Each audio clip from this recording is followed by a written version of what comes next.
Coca কোলাকে boycott করতে বলা হয়েছে, কারণ কোকা কোলা মুসলিম নিধনে বা মুসলমানদের নির্যাতনের জন্য যেই অর্থবিত্ত দরকার, সহযোগিতা দরকার, সেখানে সহযোগিতা করছে কোকা কোলা। শুধু কোকা কোলা নয়, আরও বেশ কিছু প্রতিষ্ঠান এর সাথে সম্পৃক্ত রয়েছে। এটা আজ থেকে বহুদিন আগে থেকে প্রমাণিত, এবং সেগুলো নিয়ে হচ্ছে প্রচুর আলোচনা সমালোচনা এখন পর্যন্ত হয়েছে।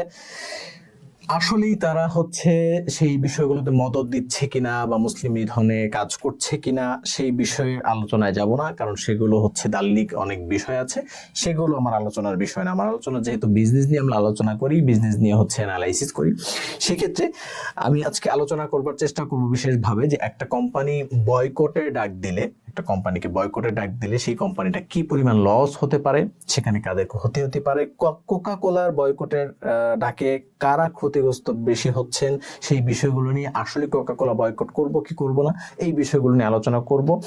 তো হয়তো এই ভিডিও দেখতে দেখতে কোনো পর্যায়ে আপনার মনে হতে পারে, কারো কারো মনে হতে পারে যে আজকে দু চারটা গালি দিয়ে আমাকে করে ফেলবেন, আবার কোনো একটা পর্যায়ে গিয়ে আপনার মনে হতে পারে যে না, আসলে আমি যেটা বলেছি সেটাই ঠিক আছে।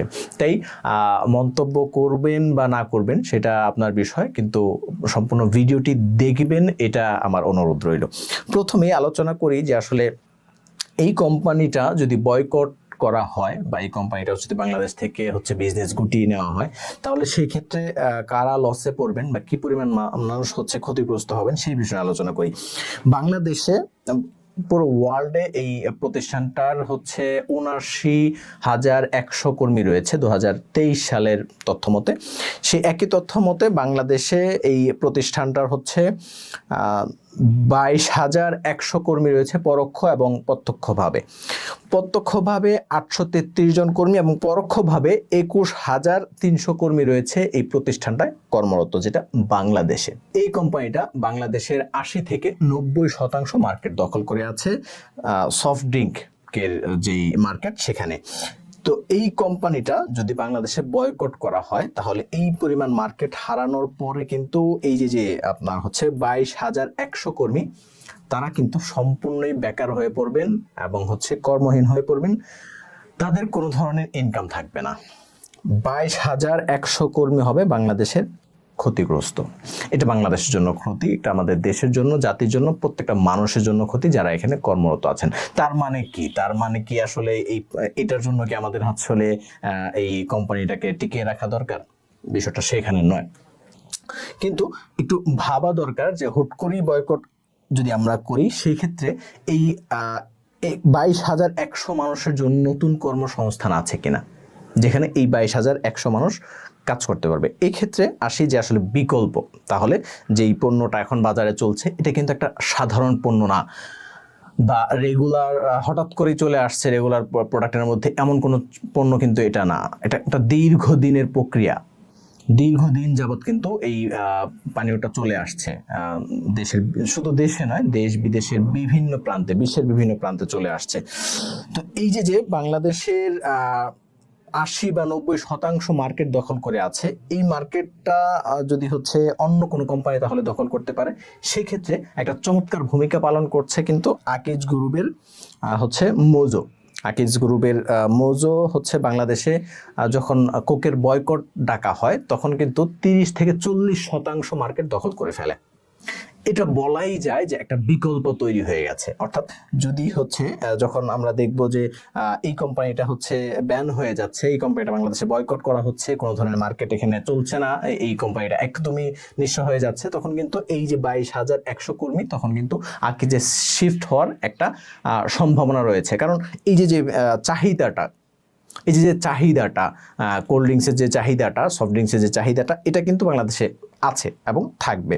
হয়তোবা যে কোকা কোলার স্বাদের ভিন্নতার কারণে কিছুটা কমতে পারে, কিন্তু এর প্রায় সমপরিমাণ কিন্তু থাকবে এবং হচ্ছে পক্ষান্তরে বাড়বে, আরও এটা মার্কেটিং স্ট্র্যাটেজি অনুযায়ী এটা বাড়বে। কিন্তু এখানে আলোচনার বিষয় হচ্ছে আরেকটা, সেটা হচ্ছে যে আমরা শুধুমাত্র কেন কোকা কোলাকে নিয়ে হচ্ছে আন্দোলন করছি? শুধুমাত্র কি কোকা কোলা মুসলিম নিধনে হচ্ছে পার্টিসিপেট করছে? মুসলিম নিধনে তারা শুধু হচ্ছে অর্থ যোগান দিচ্ছে, আর কোনো প্রতিষ্ঠান দিচ্ছে না? দিচ্ছে। আমি ছোটবেলা থেকে দেখে আসছি, যখন থেকে বুঝতে শুরু করেছি, যখন থেকে ইসলামী আইন কানুন মানতে শুরু করেছি, এবং যখন থেকে দেখছি যে আসলে ইসলামী বিভিন্ন ইস্যুতে মানুষ কথা বলছে, ইসলামী মানুষজন কথা বলছে, যখন সোশ্যাল মিডিয়া ছিল না তখনও কথা বলছে, তখন থেকে দেখে আসছি বিভিন্ন প্রোডাক্ট যেগুলো হচ্ছে মুসলিম নিধনে কাজ করছে, সেটা হচ্ছে নির্দিষ্ট দেশ কেন্দ্রিক হোক বা ভিন্ন কোনো দেশের হোক, মুসলিম নিধনে বা মুসলিমদের অপমানজনক কোনো কাজে যারা কাজ করছে তাদেরকে বিভিন্ন সময় বয়কটের ডাক দেওয়া হয়েছে। কিন্তু এই যে একটা দীর্ঘ সময়, কোকা কোলাকেই ফার্স্ট বয়কট করা হয়েছিল কিন্তু সেই 1967 সাল থেকে 1991 সাল পর্যন্ত সৌদি লিগে কিন্তু কোকা কোলাকে বয়কট করা হয়েছে, এবং সেই সময় থেকে কিন্তু কোকা কোলার প্রতি এই বয়কটের ডাক দেওয়া হয়েছে। এরপরে বাংলাদেশে বিভিন্ন সময় কোকা কোলা সহ বিভিন্ন প্রোডাক্ট, বাংলাদেশে বিভিন্ন product, coca cola, 7 up, Pepsi, বিভিন্ন প্রোডাক্ট বয়কটের ডাক দেওয়া হয়েছে। কিন্তু আলটিমেটলি রেজাল্ট কি হয়েছে? এই কোম্পানিগুলোকে আসলে বয়কট হয়েছে? এই একটা দীর্ঘদিনের পরিকল্পনায় কেন কোম্পানিগুলো একটা দেশ থেকে বা নির্দিষ্ট কোনো দেশ থেকে এখনো পর্যন্ত বিজনেস গুটিয়ে নেয়নি? তার মানে একটা বিষয় হচ্ছে যে আমরা কিছুদিন পরেই এই বয়কট বা এই যে আমাদের যে উত্তেজনা থাকে সেটা চলে যায়, এবং আমরা সেখানেই আবার ফিরে যাই যেখানে আমরা ছিলাম, যার কারণে কিন্তু এই কোম্পানিগুলো আবার বিশেষভাবে আরো মাথাচাড়া দিয়ে উঠতে পারে। শুধু এই কোকা কোলা নয়, কোকা কোলা, পেপসি থেকে শুরু করে অন্য যে সকল কোম্পানিগুলো রয়েছে এই তালিকাভুক্ত প্রত্যেকটা কোম্পানি কিন্তু একই অবস্থা। হয়তো সাময়িক সময়ের জন্য বয়কটের ডাক দেওয়ার পর সাময়িক সময়ের জন্য স্থগিত হলেও কিন্তু এই সেল পরবর্তীতে আরো দ্বিগুণ হয়ে যায়, কারণ একটা পরিচিতি এখানে পেয়ে যায়। এখানে মার্কেটিং স্ট্র্যাটেজি নিয়ে আরো অনেক বিষয় আছে, সেই বিষয়গুলো আজকে আলোচনা করব না। বিশেষ কিছু বিষয় নিয়ে আলোচনা করে আজকে শেষ করে দিব। সেটা হচ্ছে যে দেখুন, এই যে একটা লম্বা সময় হচ্ছে বয়কটের ডাক আসার পরও কিন্তু এই কোম্পানিগুলো মার্কেট ছেড়ে যাচ্ছে না, বা মার্কেট থেকে একদম বিচ্ছিন্ন হয়ে যাচ্ছে না, কারণ এই কোম্পানিগুলোর চাহিদা হচ্ছে বিশ্বব্যাপী। আপনি আমি বয়কট করলেও কিন্তু অনেক মানুষ আছে যারা বয়কট করবে না। তার মানে যেটি করতে হবে এখন, আমাদের মূল মেসেজ হচ্ছে, যদি আমরা বয়কট করার জন্য পরিকল্পনা করে থাকি বা মুসলমানদেরকে বাঁচানোর জন্য বা মুসলমান নিধনে যে কার্যক্রম চলছে সেটা থেকে বিরত রাখবার জন্য যদি চেষ্টা করে থাকি, তাহলে আমাদের অবশ্যই বিকল্প তৈরি করতে হবে। যেমন কোকা কোলার একটা বিকল্প চলে আসছে, এমন আরো নানা প্রোডাক্ট রয়েছে যেগুলো আমাদের এই মুসলিম নিধনের ক্ষেত্রে বা মুসলমানদের নির্যাতনের ক্ষেত্রে কার্যক্রম পরিচালনা করছে। সেগুলোকে বয়কট করার আগে সেগুলোর বিকল্প তৈরি করতে হবে। আপনি যখন বিকল্প তৈরি করে ফেলবেন, আপনি যখন আপনার অল্টারনেটিভ যখন তৈরি হয়ে যাবে, তখন আপনার দাম এমনিতেই কমে যাবে, আপনার ভ্যালু এমনিতেই কমে যাবে।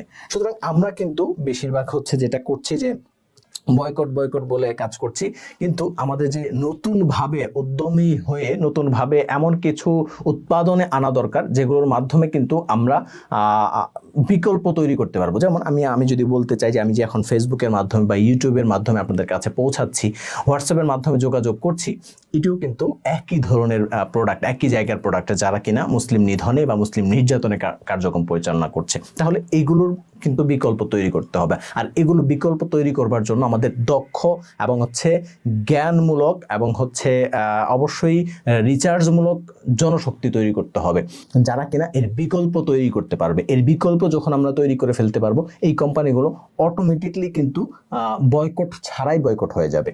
তখন বয়কট করতে সমস্যা হবে না, বা একটি পণ্য নির্দিষ্ট বয়কট করে অন্য পণ্যটি ছেড়ে দিয়ে বা হচ্ছে সুবিধা অনুযায়ী পণ্য কিন্তু বয়কট করতে হবে না। আপনি এখন কোকা কোলাকে সুবিধা পাচ্ছেন, কোকা কোলার বিপরীত পাচ্ছেন মজু হিসাবে, এই জন্য কোকা কোলাকে হচ্ছে আপনি বয়কট করে দিচ্ছেন। কিন্তু অন্য যে প্রোডাক্টগুলো আছে, অন্য যে প্রসাধনী আছে, বিভিন্ন খাবার আছে, বিভিন্ন ব্যবহারের জিনিসপত্র আছে, সোশ্যাল মিডিয়া আছে, সেগুলো কেন বয়কট করতে পারছেন না? কারণ এগুলোর বিকল্প নেই।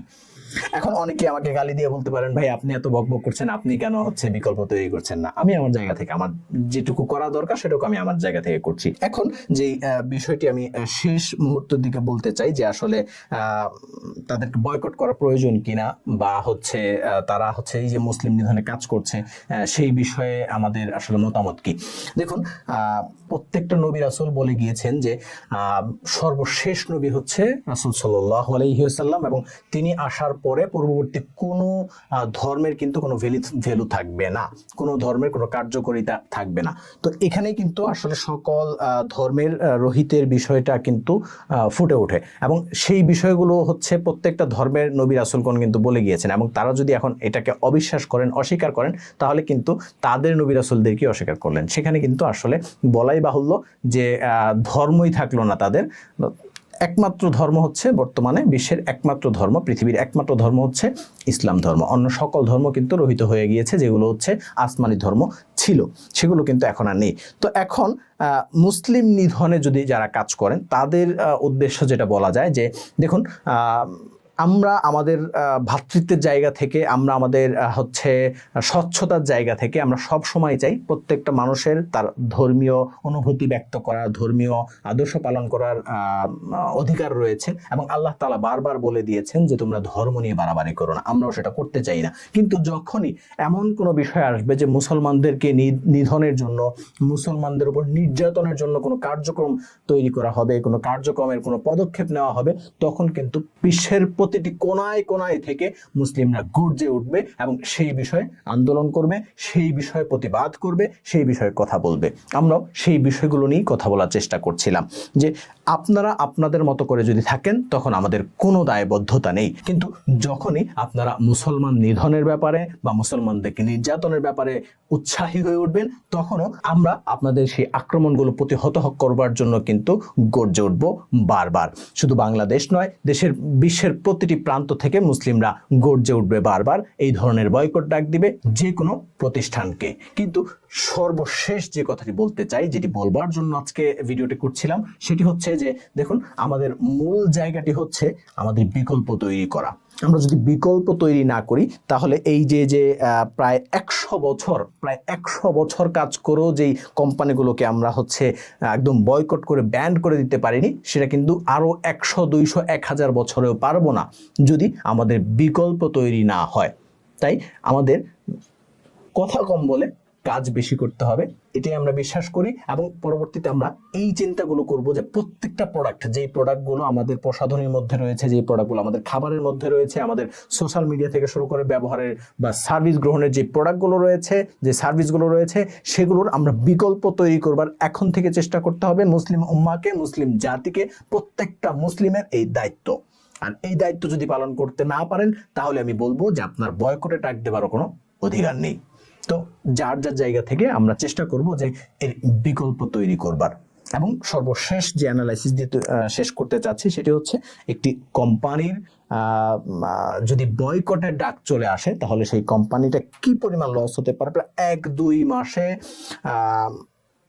30 থেকে 40% মার্কেট হারাতে পারে একটা কোম্পানি, যে কোনো একটা অপরাধমূলক বা যে কোনো একটা কূটনৈতিকমূলক কাজ করার কারণে, যে কোনো একটা হচ্ছে অসঙ্গতিমূলক কাজ করার কারণে। সুতরাং আমরা যারা বিভিন্ন কোম্পানি তৈরি করছি, বিভিন্ন কোম্পানি চালাচ্ছি, তা আমরা অবশ্যই মনে রাখবো, অবশ্যই খেয়াল রাখবো যে আমাদের কোম্পানিগুলো আসলে কি কাজে অর্থ ব্যয় করছে, কোন কোন কাজে অর্থ ব্যয় করছে, যেই কাজে অর্থ ব্যয় করছে সেই কাজগুলো সামাজিকভাবে স্বীকৃত কিনা, নাকি কোনো অস্বীকৃত কাজ করছে, এবং সেগুলোর মাধ্যমে পরবর্তীতে কোম্পানির উপরে বড় কোনো ক্ষতি আসতে পারে কিনা। এই বিষয়গুলো নিয়ে কিন্তু অবশ্যই চিন্তা থাকতে হবে, অ্যানালাইসিস থাকতে হবে প্রত্যেকটা কোম্পানির। দেখা হবে পরবর্তী কোনো আলোচনায়। ততক্ষণ আপনারা ভালো থাকবেন আশা করি, এবং আপনাদের বিজনেস আরো বেশি গ্রোথ হবে। আমাদের সাথে থাকবার জন্য যেটি করতে হবে, পেজে লাইক দিয়ে রাখতে হবে বা ইউটিউব চ্যানেলটি সাবস্ক্রাইব করে রাখতে হবে। আসসালামু আলাইকুম।